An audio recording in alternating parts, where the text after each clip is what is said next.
So for some events it is possible to do a track walk, and this would usually be the day before, but it's very important to do a track walk if you're looking at racing lines, and it really gives you an opportunity to have a look at the track and the track conditions at a slower pace. Before your first race, you may have a chance to do a practice session before quali. However, for some events these two sessions may be combined. Your top priority for a practice session is to familiarise yourself with your car and the track. During practice, you need to look out for the marshal posts and the signal locations to ensure that you are familiar with where they are for the race. As your session approaches, keep an eye on the official notice board. This may be online. If there are any schedule changes, they will be announced here.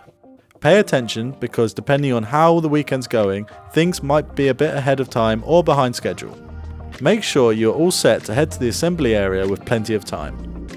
So when you roll up to assembly, a friendly marshal will dedicate you to your spot, and if you haven't done noise tests already, don't worry because they can also do it here.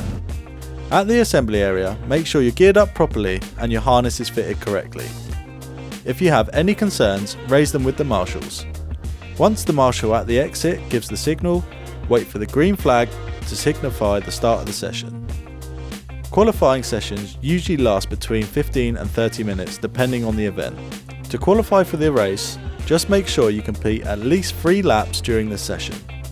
Once you finish the session, you'll head straight through the pit lane and into Parc Fermé. Please note that nobody can touch your car in Parc Fermé. Await to be given the all clear by the scrutineer to head back to your garage or paddock space. In between qualifying and race, it's worth heading to the online timing portal to see how you stacked up against the competition. This will determine where you start on the grid for your race. You could also review the footage from your onboard cameras and see if there's any sections that you could improve for the race.